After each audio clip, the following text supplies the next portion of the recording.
अस्सलाम वालेकुम my dear students, my name is Hasan Raza. उम्मीद करता हूँ कि आप तमाम स्टूडेंट्स बखैर वाफियत हैं। डियर स्टूडेंट्स, आज के इस लेक्चर में मैंने अगले 4 रिव्यू क्वेश्चंस को डिस्कस करने का सोचा है। तो हमारे आज के लेक्चर में हम 8, 9, 10th और 11th रिव्यू क्वेश्चंस को डिटेल से स्टडी करने वाले हैं, उनका एक डिटेल्ड रिव्यू पढ़ने वाले हैं। तो स्टूडेंट्स चलिए चलते हैं व्हाइट बोर्ड की तरफ इन क्वेश्चंस को स्टडी करने के लिए। माय डियर स्टूडेंट्स, ये रहे आज के हमारे 3 रिव्यू क्वेश्चंस। क्योंकि ये तीनों रिव्यू क्वेश्चन एक ही कॉन्सेप्ट से बिलोंग करते हैं, लिहाजा इन्हीं तीनों सवालात को मैं फिर से एक ही जगह पे इकट्ठा पढ़ने की कोशिश करूंगा ताकि तमाम कॉन्सेप्ट्स इकट्ठे रिकॉल कर सकूं। क्योंकि इकट्ठे कॉन्सेप्ट्स रिकॉल करने से हमारे कॉन्सेप्ट्स स्ट्रांग होते हैं, हमें चीजों को कनेक्ट करके पढ़ने की आदत पैदा होती है। तो स्टूडेंट्स चलिए सवालात को पढ़ना शुरू करते हैं। पहला सवाल है, what is meant by the term total internal reflection. Total internal reflection से क्या मुराद है? बहुत सिंपल सा सवाल। और अगला सवाल है, state the condition for the total internal reflection. यह सवाल भी पहले ही से ताल्लुक करता है। तीसरा सवाल है, what is critical angle. Critical angle से क्या मुराद है? derive relation between the critical angle and the refractive index of substance। Students तीनों सवाल एक ही जैसे हैं, तो हम अपने कॉन्सेप्ट को याद करना शुरू करते हैं रिफ्रैक्शन से। अब इस केस में रिफ्रैक्शन के लिए आपके पास एक ग्लास स्लैब होनी जरूरी है। तो ये सामने मैंने एक ग्लास स्लैब बनाई हुई है। So this is the glass material और हमारे पास इससे ऊपर यहां पर एयर है डियर स्टूडेंट्स, और लेट्स से हमारे पास इस ग्लास स्लैब के पीछे या नीचे फिर से एयर है।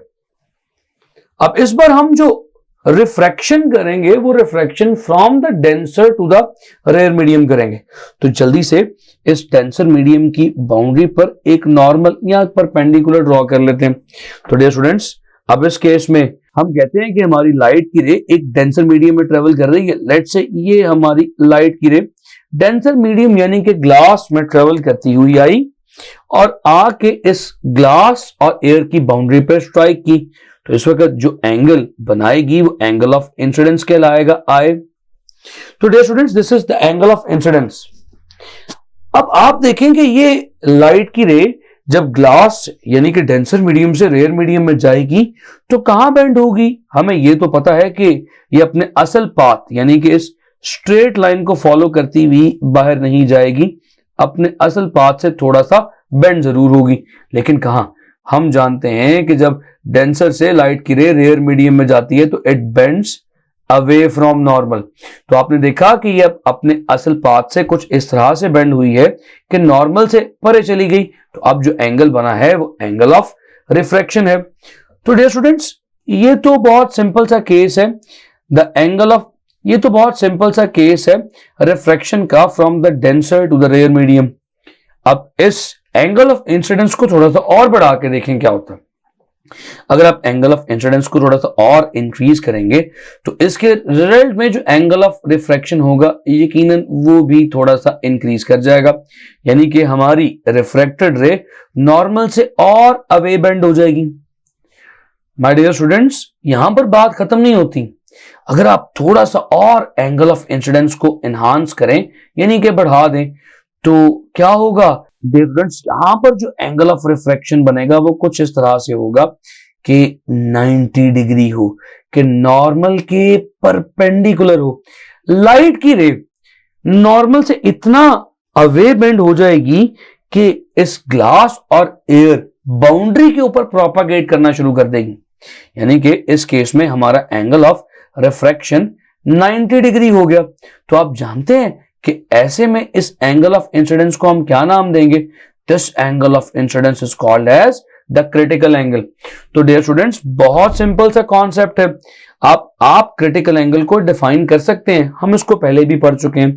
तो डिफाइन करते हैं the angle of incidence for which the angle of refraction becomes 90 degree is called as the critical angle. यानी कि ऐसा एंगल ऑफ इंसिडेंस जिसका एंगल ऑफ रिफ्रैक्शन 90 डिग्री के इक्वल हो जाए उस एंगल ऑफ इंसिडेंस को क्रिटिकल एंगल कह देंगे। तो डियर स्टूडेंट्स, अब आपने देखा कि ये जो एंगल ऑफ इंसिडेंस बन रहा है ये असल में एंगल ऑफ इंसिडेंस नहीं बल्कि क्रिटिकल एंगल कहलाएगा। तो आप ये देखिए 12.10 का यानी 12.10 क्वेश्चन का जो पहला पार्ट था वो तो आपने कर दिया, क्रिटिकल एंगल की डेफिनेशन तो आपने बता दी। सो क्रिटिकल एंगल की डेफिनेशन को फिर से रिकॉल कर लेते हैं। The angle of incidence for which the angle of refraction becomes 90 degree is called as the critical angle. Dear students, यहां पर भी बात अभी खत्म नहीं हुई। क्या होगा अगर आप इस एंगल ऑफ इंसिडेंस को क्रिटिकल एंगल से भी ज्यादा एक्सीड कर दें?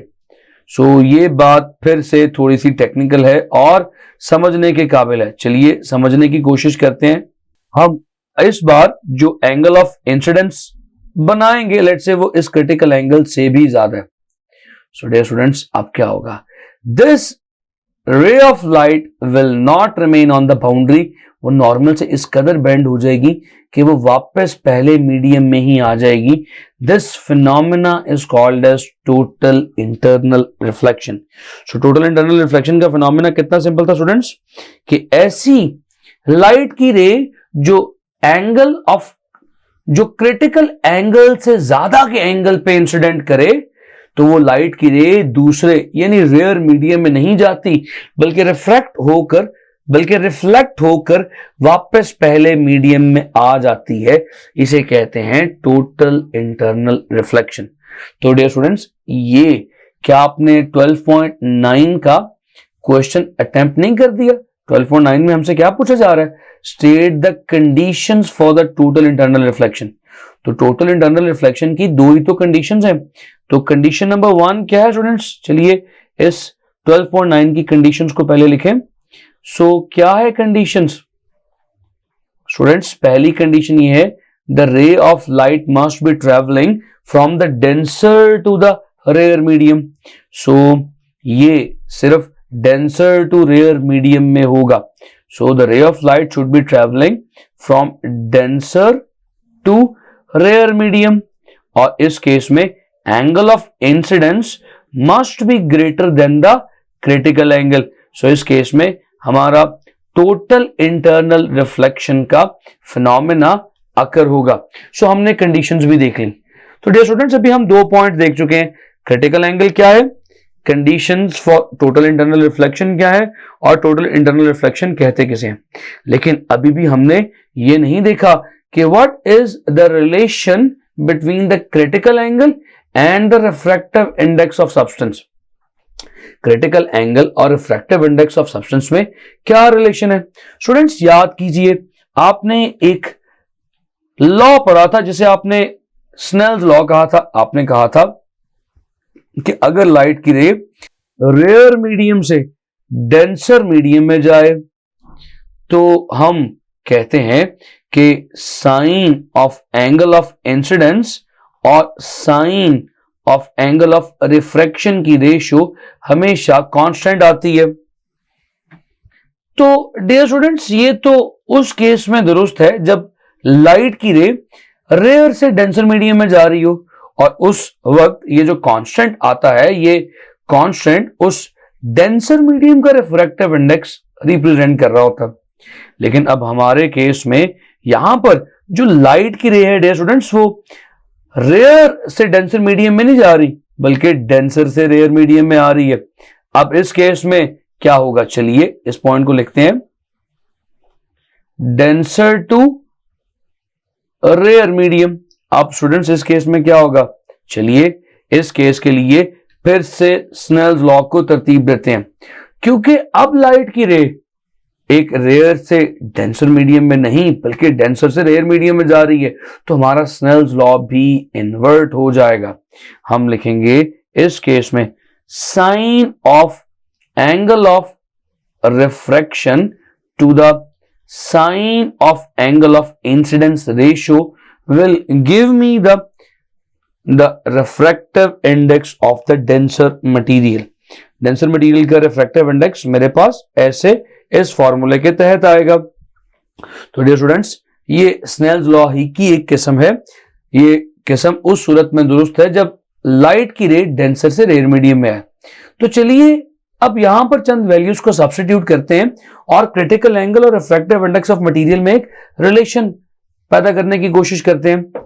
हमने कहा कि अगर तो ऐसा एंगल ऑफ इंसिडेंस हो कि जिस पर एंगल ऑफ रिफ्रैक्शन 90 डिग्री हो जाए तो वो angle of incidence critical angle कहलाता है। तो क्रिटिकल एंगल के लिए, फॉर क्रिटिकल एंगल, हम ये कह सकते हैं कि ये जो I है ये C के इक्वल लिखा जा सकता है और ये जो R है ये 90 डिग्री के इक्वल लिखा जा सकता है। तो स्टूडेंट्स इसमें क्यों ना वैल्यूज पुट की जाए, ये साइन R की जगह हम साइन 90 पुट कर देंगे और साइन I की जगह साइन C पुट कर देंगे क्रिटिकल एंगल के लिए, जो किसके इक्वल आ जाएगा, रिफ्रैक्टिव इंडेक्स के इक्वल आ जाएगा। डियर स्टूडेंट्स ये मेरे पास एक इक्वेशन बन गई। अगर मैं इस इक्वेशन को सॉल्व करूं तो क्या रिजल्ट आएगा, साइन 90 की वैल्यू डियर स्टूडेंट्स 1 होती है और 1 over sine of critical angle is equals to refractive index of that material. तो मेरे पास फाइनल एक रिलेशन रिफ्रैक्टिव इंडेक्स और क्रिटिकल एंगल के लिए आ चुका है।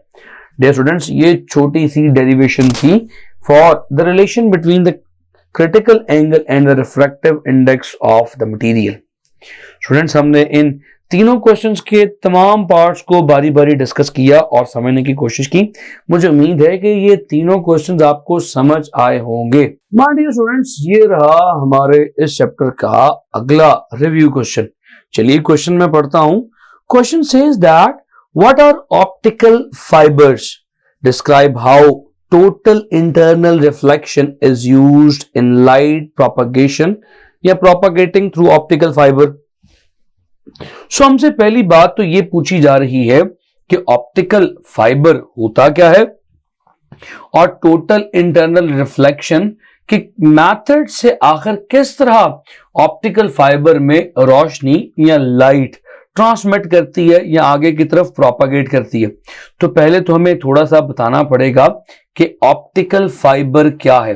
ऑप्टिकल कहते हैं लाइट को और फाइबर यानी धागा।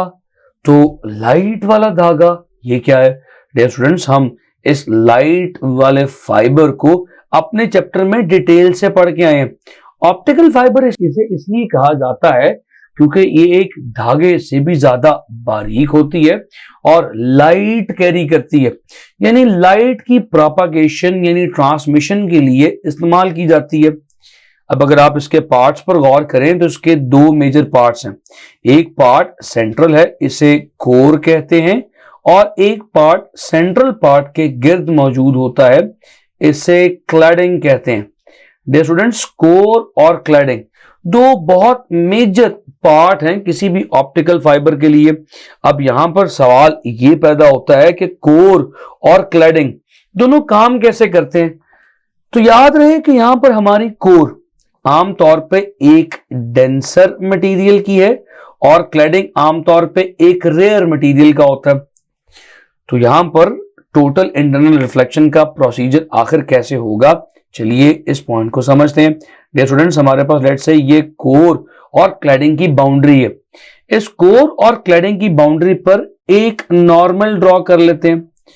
स्टूडेंट्स अगर तो लाइट की रे क्रिटिकल एंगल से कम एंगल पे फॉल की, लेट्स से जो एंगल ऑफ इंसिडेंस बन रहा है, this angle of incidence is less than the critical angle, तो आप जानते हैं कि टोटल इंटरनल रिफ्लेक्शन का फिनोमेना नहीं होगा और लाइट रिफ्रैक्ट करती हुई इस मीडियम को छोड़कर बाहर चली जाएगी। यानी कि जो डाटा या जो इंफॉर्मेशन आपने ऑप्टिकल फाइबर के थ्रू ट्रांसमिट करने की कोशिश की थी वो बाहर चली गई। तो इसको अगर आप यहां पर ड्रॉ करने की कोशिश करें तो हम ये नॉर्मल बनाते हैं और इस नॉर्मल पर ये इंसिडेंस रे आई। अब इंसिडेंट रे जिस एंगल पर फॉल कर रही है लेट्स से वो लेस देन क्रिटिकल एंगल है, तो ये हमारी इंसिडेंट रे बाहर जाती हुई दिखाई देगी, ऑप्टिकल फाइबर को छोड़कर बाहर चली जाएगी और लाइट की रे लॉस का शिकार हो जाएगी। लेकिन स्टूडेंट्स अगर हम एंगल ऑफ इंसिडेंस को इस तरह से सेट करें कि angle of incidence greater than critical angle हो, यानी कि कुछ ये वाली कंडीशन ओबे हो रही हो, तो आप जानते हैं कि टोटल इंटरनल रिफ्लेक्शन का फिनोमेना होगा, वो लाइट की रे टकरा कर वापस इसी डेंसर मीडियम में आ जाएगी और कहीं नहीं जाएगी। इस बात को अगर आप यूं देखें कि ये इस एंगल पे अगर टकराए, angle of incidence is greater than critical angle, ये टकरा के फिर नीचे आएगी, यहां से टकरा कर फिर ऊपर जाएगी और फिर टकरा कर नीचे और दूसरे एंड से बाहर निकल जाएगी। इस केस में टोटल इंटरनल रिफ्लेक्शन ही ने हमारी लाइट को इस ऑप्टिकल फाइबर में रहने पर मजबूर किया और कंडीशन सिर्फ इतनी थी कि the angle of incidence should be greater than the critical angle. So dear students, उम्मीद करता हूं कि ये पॉइंट आपको समझ आया होगा। मैंने बिल्कुल थोड़ा सा ब्रीफ इंट्रोडक्शन ऑप्टिकल फाइबर का भी आपके साथ शेयर किया।